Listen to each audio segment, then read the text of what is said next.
let's move on to what an Albo PM would look like. I mean, some of the stuff he's putting out there, Nicholas, is just bizarre.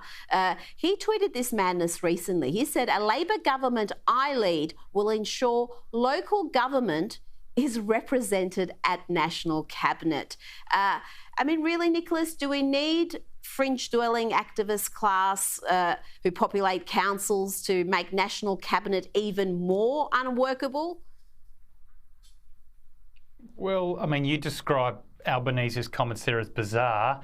I would describe your comments as idiotic and ill-informed. I mean, local government plays a vital role in the governing of this country. National cabinet was about trying to bring government together, and that vital tier of government should be represented in a forum like that, as it did for many years under the COAG arrangements. As you know, I'm a representative of local government, and I can tell you during the pandemic, we've been delivering meals to people's homes while they've been isolated. We've turned Town Hall into a mass vaccination hub. We've turned other facilities into mass testing hubs. We've helped international students who fell through the cracks of our welfare system and had nowhere else to go. Not being on national cabinet didn't stop you doing that, did it? And now we're providing businesses who are who've had to close their doors with the assistance they need to get up and going again. So I don't think that's all bizarre. I think that's called good government, Rita, and I think this is a really positive move by Anthony Albanese, which will help unite Australia and help us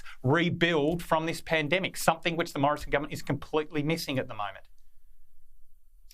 Nicholas, you've just demonstrated why local council doesn't need to be on national cabinet, because you just described all the things your local council did without being on national cabinet. Bronwyn, can you just imagine the madcap antics if you've got councillors along with state premiers and the Prime Minister all sort of determining the direction the country is going to go in a crisis?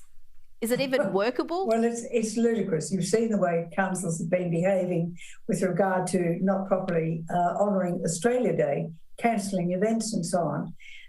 The points that Nicholas just made is that's exactly what councils are supposed to do. That is not what the National Cabinet is about.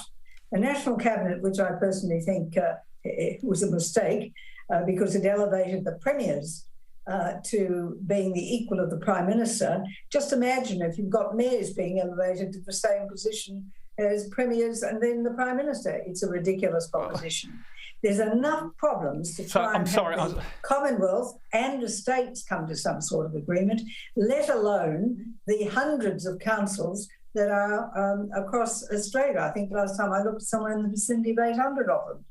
So the important thing is that we go to that doctrine which says that local things are best dealt with by the small part of government, that's local government, to a small area of people whom they can get to know and deliver.